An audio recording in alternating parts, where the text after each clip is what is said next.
Oke, balik lagi di Sinematik Cinema Analytic.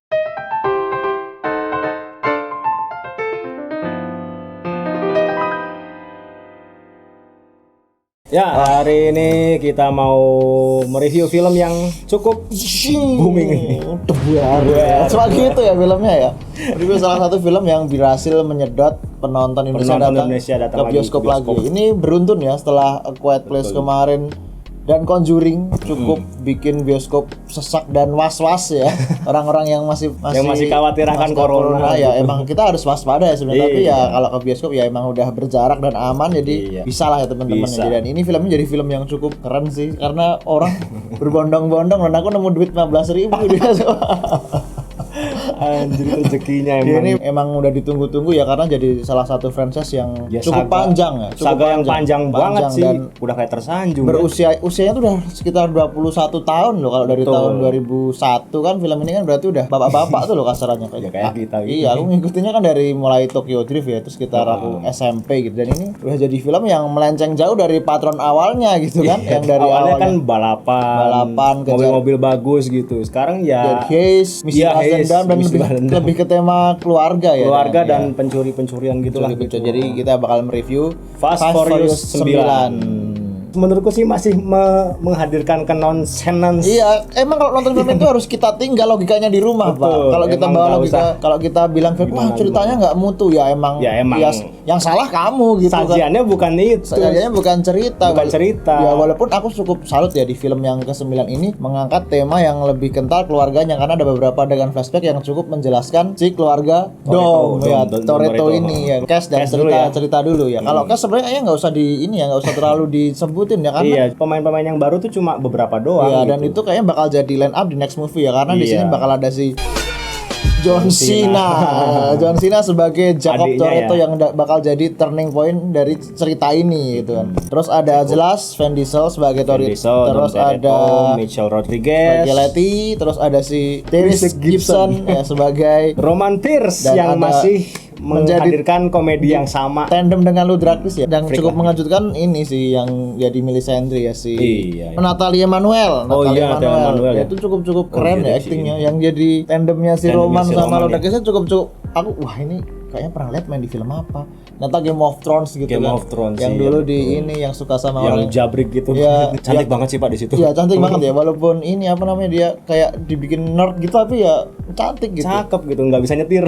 Itu salah satu itu menurutku kalau dari cast ya emang nggak perlu dipertanyakan lagi. Ya. Garis besarnya masih sama seperti film-film sebelumnya gitu. Tapi yang paling bikin aku terkejut yaitu John Cena gitu loh. Iya. Aku pertama nonton John Cena tuh di ini The Marine itu tuh jelek banget gitu kan.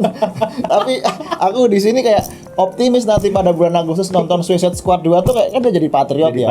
Dan di sini tuh kayaknya keren gitu. Dia bisa memainkan peran antagonis yang cukup gitu. Walaupun sedikit kaku ya. Karena memang mimik mukanya kan gitu. Kaku gitu. Nah, dia nggak ngeluarin move-nya gitu yang di Smackdown gitu. Apa sih namanya? Attitude adjustment ya. Attitude-nya dibenerin gitu.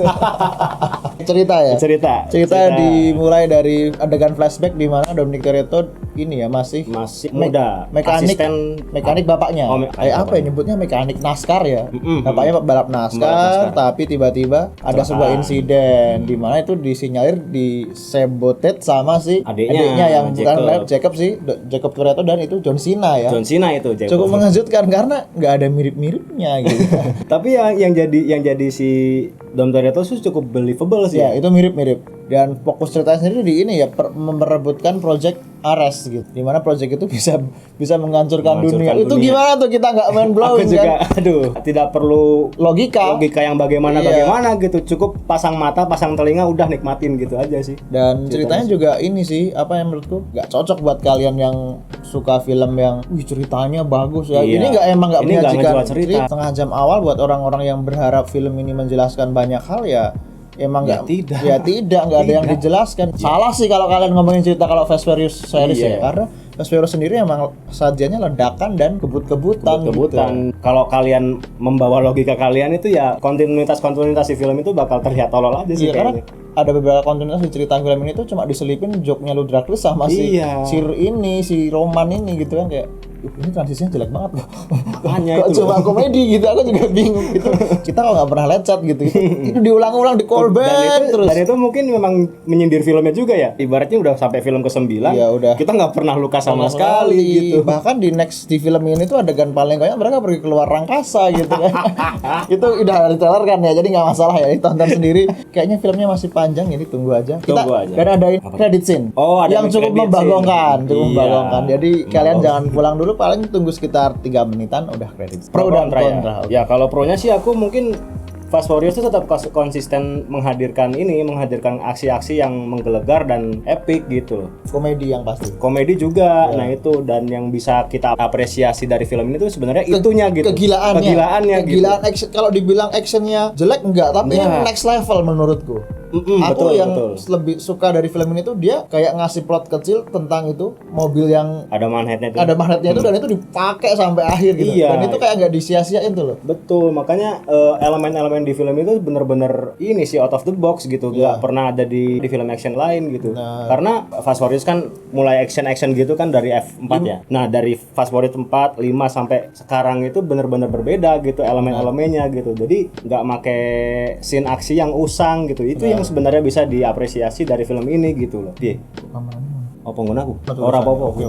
Oh jadi ya itu aksi-aksinya masih sangat-sangat menghibur gitu. Ya, dan menurutku fresh banget sih. Nyari film yang bikin kamu bilang wah di bioskop ya ini gitu. Ya. Banyak adegan yang bikin aku tuh keren gitu. Iya, tapi Ya. kalau secara cerita enggak. Kalau cerita enggak ya aku ulangin lagi ya, karena emang kita harus meninggalkan logikanya gitu. Betul. Bayangin aja kalau kalian gabut, mending nggak usah mikirin ceritanya, mending ngitungin mobil yang meledak di film itu berapa kan.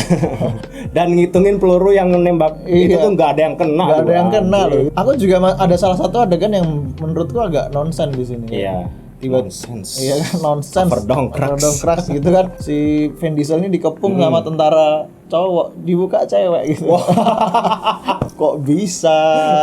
Itu katanya requestnya dari anaknya Vin Diesel karena dia ngefans sama artisnya Artisnya itu. itu. Kita nggak mau spoiler artisnya. Iya sih. Ada lah ya. Ada. Terus kalau pro yang lain sih ya adegan flashback itu ya. Kayak aku jadi ngerasa kalau film Fast Furious tuh nggak cuma menceritakan keluarga yang dibentuk dari misi itu, tapi juga keluarganya Dom. Kan setelah Hobbs and Shaw itu kan arahnya udah keluarga ya, keluarga Toretto, terus ada keluarga ini, dan itu cukup tertarik gitu. Kayak seandainya itu digali lebih dalam, meninggalkan cerita revenge dan ini balas dendamnya yang jadi cukup kental dan case-nya lebih bagus sih. Ceritanya ini cukup berani untuk mengangkat tema keluarga yang lebih dalam daripada yang pertama dan kedua yang lebih dominan ke romance dan haste gitu. Yes, iya. Mungkin itu sih ya kalau pro-nya dari kami sih nggak begitu banyak ya. Soalnya ya yang kita bisa nikmati ya cuma dari sisi Iya. visual dan sound. Kegilaan dan ini sih, Audio dan kegilaan action yang next level sih menurutku. Iya. Soalnya aku merasa film ini punya masa depan yang masih panjang ya. Karena selama aktornya masih pengen main ya. Masa depan. Udah sih. Soalnya apa namanya? Filmnya tuh kayak udah ditis buat next film gitu loh. Kayak aku merasa ya udah emang ada pasarnya. Kontra ya sekarang ya. Kontra. Kalau aku kontranya mungkin ya itu tadi ya, cerita ya.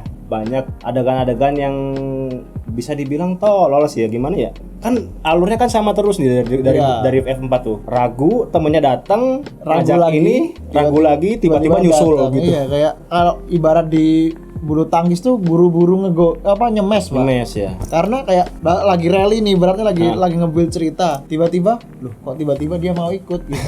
Lah iya makanya itu loh. Tiba-tiba kok dia tahu sesuatu, kayak kita tuh nggak dikasih napas, kayak adegan itu harus segera action gitu loh ibaratnya. Iya, Kayak nggak di build up dengan baik iya, lah gitu kita ya. nggak lihat ya, kalau ngelihat emosi dibangun antar karakter tuh ya lewat adegan action, bukan lewat adegan yang obrolan.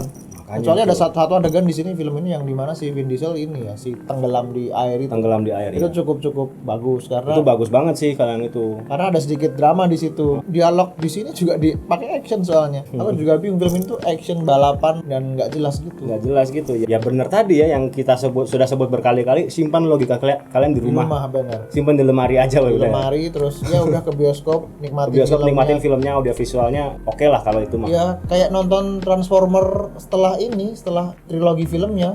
Cuma ada ledakan dan robot gede gitu. Iya. Di filmnya juga menawarkan ledakan dan balapan mobil. Hmm. Dan sedikit tema keluarga sih. Ya kalau dibilang kontra ya balik lagi ke selera ya. Selera sih. Buktinya bioskop penuh. Ya kalau selera kita gak sesuai ya emang bukan pasar kita gitu. Mungkin Yang suka action ya keren sih. iya, kalau kalau mungkin udah suntuk sama ini urusan nonton film ini bum juga cukup menghibur. Pokoknya untuk cerita sih ini menjadi kontra yang sangat-sangat besar ya. Benar. Cerita ini menjadi nilai yang anjlok di film ini gitu loh. Ya walaupun di IMDb dapat 5,1, yang paling mengejutkan film ini tuh masuk Cannes gitu loh. Wih, Ada logo Cannes di ujung posternya. Itu pun jadi akun-akun film tuh bilang, kok bisa film seperti ini masuk Cannes gitu. umur mungkin Pak. Mungkin ya. Mungkin umurnya kan sudah dapat sudah penghargaan ini ya, franchise terlama dan tergila gitu kan. Iya sih. Konsisten gitu kebetulannya. Betul. Ya mungkin kontra lain ini sih ya. Aku mungkin pakai logika nih. Mikir bahwa mobil itu kok nggak hancur nembus atmosfer gitu Pak. Iya. Senert apa orang itu? Senert apa orang itu? Ya mungkin next level udah lawan alien ya. Oh enggak, next F10 kan katanya bakal collab sama Jurassic World. Iya. Respect aja komen di video itu sampai shock dia katanya. Bisa ditonton ya teman-teman videonya. Nanti kita kasih link deh. Iya kita kasih linknya nanti. Itu cukup mengejutkan karena berita yang beredar setelah F9 itu rilis bakal collab sama Jurassic World. Aduh ini gimana ini? Aku di lain sisi suka Jurassic Park gitu loh. Nonton dari trilogi pertamanya sampai triloginya Chris Pratt gitu. Iya. Tapi kalau dibalingin sama mobil-mobil itu waduh. Aduh ini gimana ya? Kayaknya out of the box sih. Cuman ketoknya kalau net dipikir secara logika orang masuk gitu. Iya. Aku takutnya jadi film komedi kan. Ya sudah. Jadi film ini emang punya pasar sendiri. Kalau buat teman-teman yang nyari cerita bagus kayaknya salah besar. Tapi kalau kalian nyari ledakan, tabrak-tabrakan dan hiburan ada di film ini. Skornya mungkin kalau aku untuk action yang menggelegar dan audio yang sangat-sangat bagus ya, sound design-nya. Mungkin cerita juga ada yang menolong sedikit sih. Iya, sedikit. Ini di awal tengah hubungan si Dom sama si Jacob itu sedikit bagus, sedikit menolong sih. Cuman kalau untuk skor sih aku mungkin nilainya 6,5 aja deh. 6,5 ya. 6,5 aja karena nafas dari film itu ya adalah cerita ya. Skripnya kan. Kalau nggak ada skrip nggak jadi film gitu. Kalau nggak ada skrip nggak jadi film gitu. Dan ini yang aku nikmati cuma actionnya dan audionya aja sih. Audionya sangat menggelegar apalagi musik-musiknya ya. Kalau mau nonton di Dolby Atmos ya, lebih menggelegar dan lebih bergetar-getar. Tapi ada yang saran kemarin aku baca di Twitter itu nontonnya di 4DX Pak. Oh, katanya harus bawa Antimo. Ya mabok sih. Katanya harus bawa Antimo, itu sampai dia review itu sambil pegang Antimo. Aku jadi pengen nonton sebenarnya. Mungkin 6,5 menjadi angka yang cukup fair sih untuk film ini ya, karena ya kita memang dikasih visual yang bagus, dikasih action yang bagus, tapi logika di film ini nggak ada gitu ya, nggak menjadikan film ini film terbaik di tahun ini, di bulan inilah gitu. Iya, di bulan ini. Oke, kalau dari aku mungkin ya 6,5 juga lah ya. 6,5 juga. Karena film ini juga menurutku masih bisa dinikmati gitu. Di saat kamu stres urusan kehidupan yang berat, film ini kamu tinggal duduk, ketawa, terkagum-kagum, terpusing-pusing juga sama ketidaklogisannya. Dan yang paling penting kalau aku di film ini tuh adegan yang diciptakan tuh dari cuma kecil tapi itu ditanam sampai akhir dan itu cukup ini sih. Itu cukup bagus ya. Aku paling seneng tuh film tuh kalau nggak buang-buang resource gitu. Kalau udah dibikin senjata bagus cuma muncul sekali, tapi di sini tuh konsisten dan tema keluarga si Dom ini cukup buat tertarik di awal sama di tengah. Jadi walaupun cukup mengganggu ya penempatan ceritanya ya, kayak adegan flashback. Itu cukup mengganggu. Jadi saat tensinya film ini udah naik banget, tiba-tiba kan dikasih adegan flashback yang kadang cuma kecil doang gitu. Nge-reveal selang gitu kan. Ya spoiler. Aduh. Iya. Sebenarnya selang aja. Selang aja. Itu cuma itu, jadi kayak apa sih gitu kan. Tapi ya cukup lah. Oke, film ini cukup bisa ditonton dan kayaknya bakal rame dan punya opsi teman-teman buat bisa nonton di bioskop ya. Apalagi 4DX ya. Aku juga kayaknya tertarik gitu. Oke nih ya. Aku tadi kemarin lihat temanku nge-review 4DX soalnya. Dan mungkin jeleknya lagi kita nggak lihat mobil-mobil baru ya. Beberapa ada tapi kita ya nggak dikejutkan gitu loh. Iya. Kamu mobilnya umum aja kayak nggak lihat apa gitu dihancurin. Mobilnya ada bentuk banteng kayak Mad Max gitu kayak nggak ada dan nggak ada cukup gitu. hilang. Biasanya kan Hilang. kalau film ini kan munculin mobil-mobil nggak jelas ya, paling itu sih mobil yang ada trailer itu yang jadi pesawat itu. Iya, ada Minion juga di film ini.